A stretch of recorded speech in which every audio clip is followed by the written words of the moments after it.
তরকারি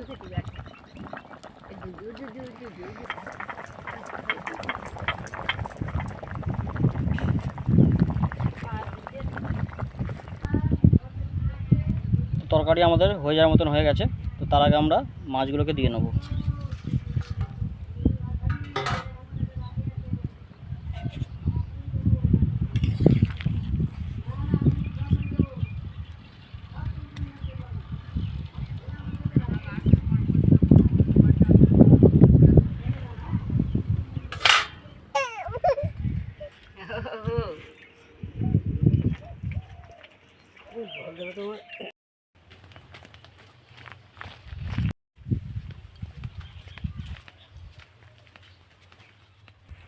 নমস্কার বন্ধুরা, হ্যাপি কিচেনের ভিলেজ ফুডের পক্ষ থেকে সবাইকে আন্তরিক শুভেচ্ছা, ভালোবাসা, অভিনন্দন।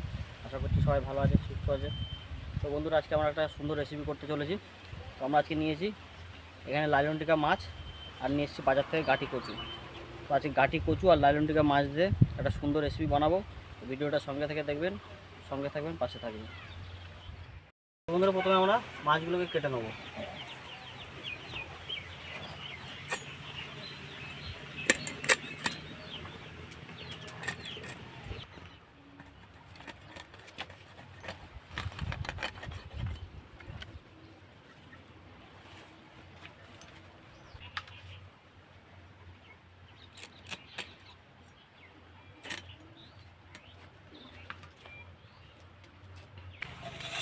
তো বন্ধুরা, আমাদের মাছ কাটা কমপ্লিট হয়ে গেছে। এবার আমরা কচুর মুখিগুলোকে কেটে নেব।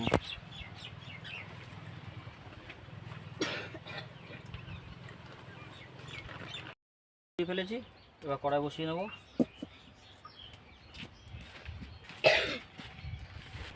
তো আমাদের নুন ধরানো হয়ে গেছে, কড়াও গরম হয়ে গেছে।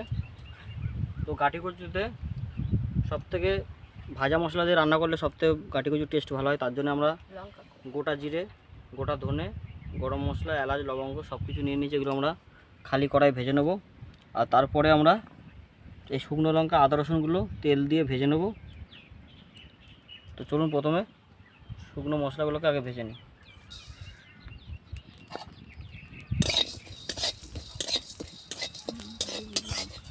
তো আমাদের ভাজা মশলা ভাজা হয়ে গেছে।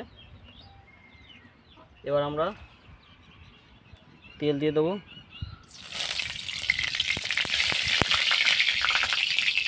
তেলে এই মশলাগুলোকে ভেজে নেব।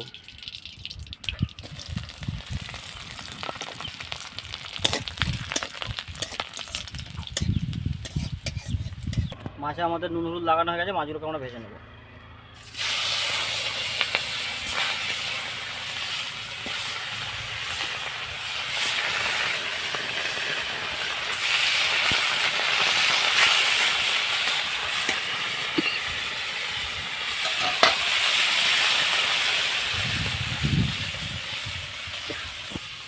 এদিকে আমি মাছ ভাজা শুরু করেছি, আর ওদিকে আমার মা মশলাগুলো করে দেবে আমাকে। তো প্রথমে আমরা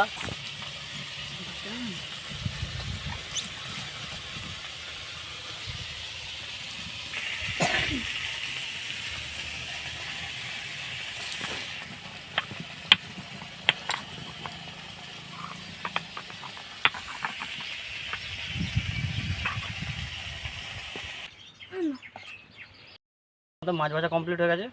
এবার আমরা তরকারিটা করার জন্য তেল দিয়ে নেব। তোমার গোটা জিরে ফোড়ন দেবো। এবার কেটে রাখা গাঁটি কচুগুলোকে আমরা দিয়ে দেবো।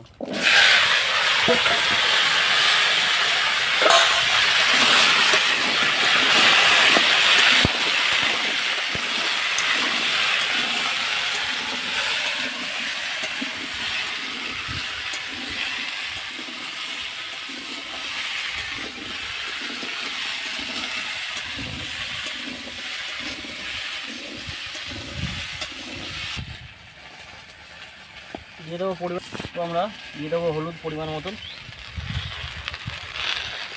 পরিমাণ মতন লবণ।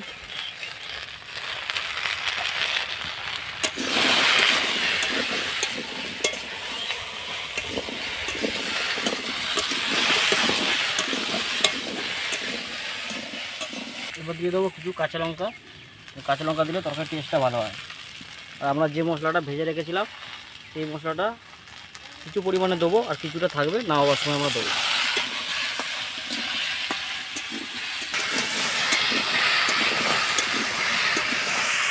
মশলা আমাদের আলু কষানো হয়ে গেছে আর গাটি কচু কষানো হয়ে গেছে। এবার আমরা পরিমাণ মতন জল দিয়ে দেবো।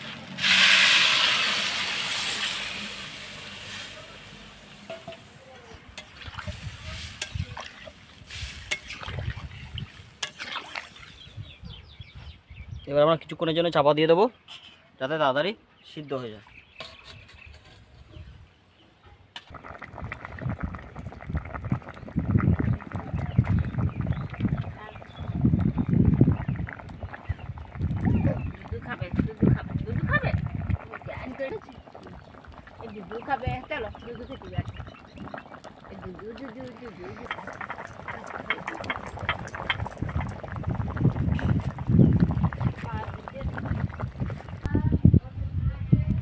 তরকারি আমাদের হয়ে যাওয়ার মতন হয়ে গেছে। তো তার আগে আমরা মাছগুলোকে দিয়ে নেব।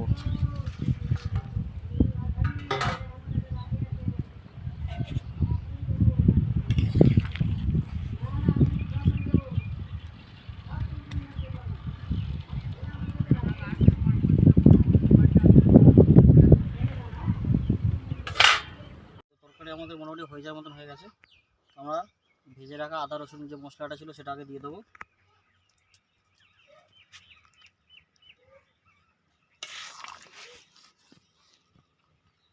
এবং তার সঙ্গে ধনে জিরে আর গরম মশলা যেটা ভেজে রেখেছিলাম গুঁড়ো করেছি সেটাকে দিয়ে দেবো।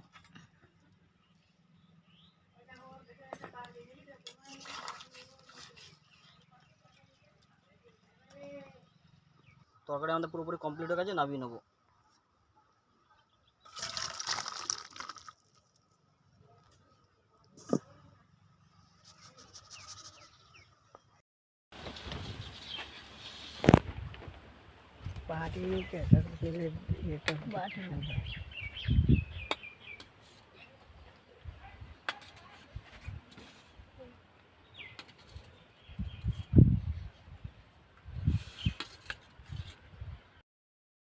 বন্ধুরা আমাদের খাওয়া দাওয়া পুরোপুরি শুরু হয়ে গেছে আর রান্নাবান্না কমপ্লিট হয়ে গেছে আমাদের।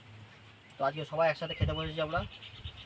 তো আজকে যেভাবে কচুর মুখিটা আমরা রান্না করেছি বা কচুর গেঁটেটা রান্না করেছি একটু অন্যভাবে করেছি। এইভাবে করে আপনারা যদি বাড়িতে খান বুঝতে পারবেন যে কত সুন্দর টেস্ট হয়। তো খাওয়ার পরে বোঝা যাবে যে কেমন হয়েছে। তো আজকে শুনবো বাবার থেকে, প্রথম দিক থেকে। বাবা খেয়ে দেখো তো বাবা। আমরা ঘাটি কচু দিয়ে খাওয়া শুরু করছি।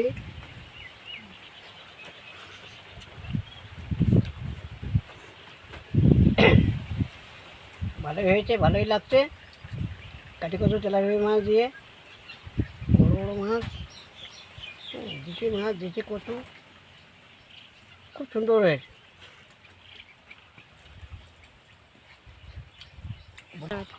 এদিকে আমার পাশে ভাগ্নি বসেছে খেতে। তো ও খাচ্ছে, জিজ্ঞেস করবে ওর থেকে কেমন হয়েছে।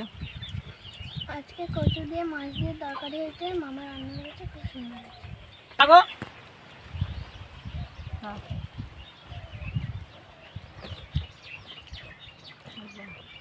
আমার রাতে রান্না করেছে কচু দিয়ে।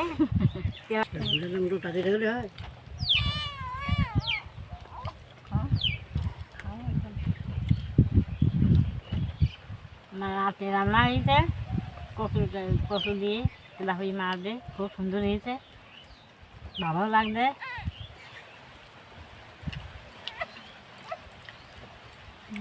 মা কেমন হয়েছে দেখো তো তরকারিটা। খুবই সুন্দর হয়েছে, পুরো মশলা দিয়ে রান্না হয়েছে, সব কিছু দিয়ে কি হলো সুন্দর হয়েছে। আমার বাবু রান্না করেছে, ভালো দেখতে সবার দিকে, সুন্দর সবাই দিকে দেখতে ভালো। ফটো তুলতে দেখতে বন্ধুরা আজকে বাড়িতে তোমার কাছে ভালো লেগেছে। তেলাপিয়া মাছ দিয়ে রান্না করেছি আমরা। তো সত্যি কথা বলতে ভালো এভাবে লেগেছে। গাটি কচু সম্ভবত অনেক লোক কমই রান্না করে, কেননা যেহেতু আমরা মশলাগুলো সব ভেজে নিয়েছিলাম আগে।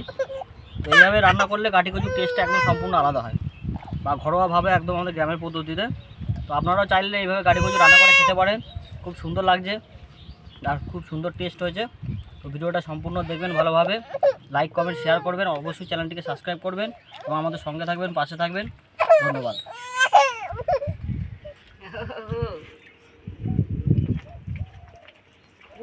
তোমার